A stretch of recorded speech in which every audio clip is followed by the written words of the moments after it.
तो hello guys, welcome back to a new video. आज का ये वीडियो बहुत इंपॉर्टेंट है जिनका पेपर अभी तक नहीं हुआ है, दैट इज जिनका पेपर थर्ड को है, फोर्थ को है, सेवंथ को और 8 को है। बिकॉज आज इस वीडियो में मैं लेके आया हूँ डिटेल एनालिसिस 2 अप्रैल के दोनों शिफ्ट के पेपर का।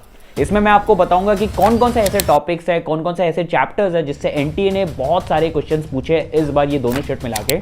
बिकॉज हर साल ऐसा देखा जाता है कि जो स्टार्टिंग के पेपर्स होते हैं उससे बहुत सारे क्वेश्चंस रिपीट होते हैं। Not all the questions but yes, कुछ फ्यू क्वेश्चंस रिपीट होते हैं। और अगर आप वो क्वेश्चंस वो टॉपिक्स करके जाओगे तो बहुत हद तक चांसेस होता है कि आपको एक एडवांटेज मिल जाएगा, जो लेट पेपर एडवांटेज बोलते हैं स्टूडेंट्स। इसलिए मैं आपको बताऊंगा कि कौन से टॉपिक्स है जिससे एनटीए बहुत ज्यादा क्वेश्चन पूछ रहा है और कौन कौन से ऐसे क्वेश्चंस है जो आपको अभी इस टाइम पे करके जाना है। बाकी वीडियो स्टार्ट करते हैं विदाउट एनी डिले। बाकी अगर आपका पेपर 2 अप्रैल को हो चुका है, शिफ्ट 1 शिफ्ट 2 दोनों में से कोई सा भी था, तो कमेंट में बताना कि आपका पेपर कैसा गया और आपको क्या लग रहा है कि कितना आपका मार्क्स आ जाएगा। बाकी अगर आपका जो भी एग्जाम डेट है अदर देन 10, कमेंट में बताना क्या है और टारगेट परसेंटाइल क्या है। Let's start this video without any delay. मैंने ना जेई मेंस का फर्स्ट शिफ्ट का जो पेपर है 2 अप्रैल का, वो मैंने अपने टेलीग्राम कम्युनिटी में ऐड कर दिया है। वहां से जाके आप उसको डाउनलोड कर सकते हो और सॉल्व करना, क्योंकि बहुत बार ऐसा देखा जाता है कि आगे के जो शिफ्ट में ये क्वेश्चंस मैच कर जाते हैं। बाकी जितने भी पेपर्स होते रहेंगे मैं अपने टेलीग्राम कम्युनिटी में ऐड करते रहूंगा। सबसे पहले स्टार्ट करते हैं केमिस्ट्री से। इस बार केमिस्ट्री देखा गया है कि डायरेक्ट फॉर एनसीईआरटी से क्वेश्चंस पूछे गए। बहुत सारे क्वेश्चंस एनसीईआरटी से थे। और अगर जो वेटेज का बात करें ऑर्गेनिक, इनऑर्गेनिक और फिजिकल का, ये इवनली डिस्ट्रीब्यूटेड नहीं था। सबसे ज्यादा जो वेटेज था वो फिजिकल का वेटेज बहुत ज्यादा देखा गया। ऑर्गेनिक के क्वेश्चंस कंपैरेटिवली कम थे फिजिकल और इनऑर्गेनिक का अगर हम कंपेयर करें। और अगर हम बात करें कौन कौन से चैप्टर से क्वेश्चन पूछे गए, तो फिजिकल केमिस्ट्री में आप देख सकते हो थर्मोडायनेमिक्स से 2 क्वेश्चन आ गया, मोल कॉन्सेप्ट से 3 क्वेश्चन पूछे गए और जो भी मोस्टली फॉर्मूला बेस्ड ही थे, कॉन्सेप्चुअल भी था। आयनिक इक्विलिब्रियम से 1 पूछ लिया, केमिकल काइनेटिक्स से पूछा गया, thermochemistry, redox reaction, pH value calculation, ये सब के टोटल एक क्वेश्चन करके पूछा गया। फिर इनऑर्गेनिक केमिस्ट्री से कोऑर्डिनेशन कंपाउंड से 3 क्वेश्चन आ गया, सॉल्ट एनालिसिस का 1, कलर ऑफ सॉल्ट्स इससे भी 1 क्वेश्चन पूछा गया। और फिर ऑर्गेनिक केमिस्ट्री अगर हम बात करें तो नेम्ड रिएक्शन से 2 क्वेश्चन पूछ लिया गया, जनरल ऑर्गेनिक केमिस्ट्री से 1 question, organic based general question जो हो गया उससे 3 क्वेश्चन पूछ लिया गया और फिर स्टीरियो आइसोमेरिज्म का भी 1 क्वेश्चन था।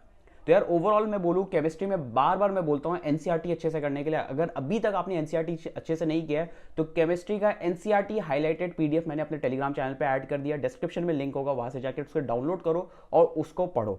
बाकी अगर हम मैथ्स में बात करें तो मैथ्स लास्ट टाइम बहुत ज्यादा, और इनफैक्ट मैथ्स हर बार बहुत ज्यादा कैलकुलेटिव लेंथियर साइड में टफ आती है, बट इस बार उतना नहीं देखा गया। क्वेश्चंस मिक्स टाइप के थे, 50% क्वेश्चंस आप बोल सकते हैं, 50 to 60% questions direct formula based थे, ज्यादा कैलकुलेटिव नहीं था। और फिर 50% क्वेश्चंस कुछ ऐसा था जिसमें लेंदी थे कुछ टॉपिक्स। कोनिक सेक्शन से 3 से 4 क्वेश्चन पूछा गया, वेक्टर 3D से 2 क्वेश्चन, परम्यूटेशन कॉम्बिनेशन से 1 क्वेश्चन था, फिर circle, logarithm, quadratic equation, sequence and series, ये सबसे 1 क्वेश्चन, मैट्रिसेस एंड डिटर्मिनेंट के 2 क्वेश्चन थे, इंटीग्रेशन से 1 से 2 क्वेश्चन था, एरिया अंडर कर्व से 2 से 3 क्वेश्चन पूछा गया। Overall mixed balance type of question paper था जो बढ़िया था। बाकी अगर हम फिजिक्स का बात करें तो फिजिक्स में आप देख सकते हो रे ऑप्टिक्स से 3 से 4 सवाल पूछा गया, जिसके कारण फिजिक्स जो है ना, ये out of maths, physics, chemistry, physics थोड़ा सा डिफिकल्ट साइड में था, ओवरऑल मॉडरेट ही बोलूंगा। ठीक है, हाफ क्वेश्चंस थे आपकी फॉर्मूला बेस्ड और हाफ ऑफ द क्वेश्चंस वैसे कॉन्सेप्चुअल टाइप पूछा गया। बाकी मैग्नेटिज्म के 3 से 4 क्वेश्चन थे, मॉडर्न फिजिक्स के 1 क्वेश्चन, रोटेशन से 2 से 3 क्वेश्चन, करंट इलेक्ट्रिसिटी के 3 क्वेश्चन पूछे गए और ग्रेविटेशन, वेव ऑप्टिक्स, ये सबसे क्वेश्चन 1 से 3 क्वेश्चन ऐसे पूछे। सबसे पहले एक इंपॉर्टेंट चीज, इंडिया का टेक फ्यूचर बूम कर रहा है, एआई एडॉप्शन पीक लेवल पे है, बट क्या हमारा एजुकेशन सिस्टम इस ग्रोथ के लिए रेडी है? आज भी 80% इंजीनियर्स आर अनएम्प्लॉयड। इसका मेन रीजन है कॉलेजेस वही आउटडेटेड करिकुलम फॉलो कर रहा है और जो हमारे टीचर्स है उनके पास इंडस्ट्री का कोई एक्सपीरियंस नहीं है। इसका सॉल्यूशन क्या है? न्यूटन स्कूल ऑफ टेक्नोलॉजी, ये एक न्यू एज टेक कॉलेज है जिसका करिकुलम खुद टॉप टेक लीडर्स ने मिलकर डिजाइन किया है। यहाँ स्टूडेंट डे 1 से ही कोडिंग करते हैं, इंडस्ट्री एक्सपर्ट से सीखते हैं और साथ ही में पेड इंटर्नशिप भी करते हैं, वो भी 6 मंथ्स की। एनएसटी के स्टूडेंट अपने फर्स्ट ईयर, सेकंड ईयर में ही टॉप टेक कंपनी जैसे रेजर पे, मोविन सिंक, डीआरडीओ में इंटर्नशिप कर रहे हैं, वो भी एवरेज स्टाइपेंड ऑफ 30,000। यहाँ के स्टूडेंट्स आईसीपीसी रीजनल्स क्रैक किए हैं, हार्वर्ड एशिया कॉन्फ्रेंस के लिए सिलेक्ट हुए, ग्लोबल एक्सपोजर के लिए यहाँ के स्टूडेंट चाइना और सिंगापुर के टेक हब भी विजिट कर रहे हैं। बाकी इसके एडमिशंस ओपन है, एग्जाम्स होंगे 15 और 25 अप्रैल को।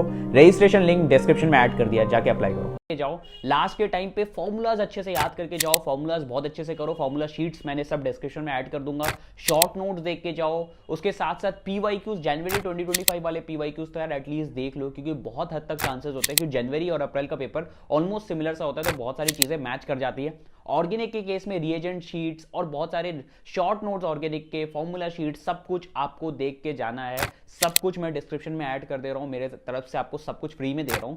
तो प्लीज अपना ये टाइम यूटिलाइज करो। प्लीज इस टाइम 14, 15, 16 आवर्स तक मैक्सिमम जितना पुश कर सकते हो अपने आप को करो। और अगर आपका पेपर लास्ट के टाइम पे, तो मैं यही बोलूंगा आपका एक गोल्डन अपॉर्चुनिटी भी है आपके पास, क्योंकि आपको इतना टाइम मिल रहा है। तो पेपर में ना मैक्सिमम टाइम अपना जितने पेपर्स हो सके उतना देने का ट्राई करो। बाकी this is all for this video, that's it, thanks for watching.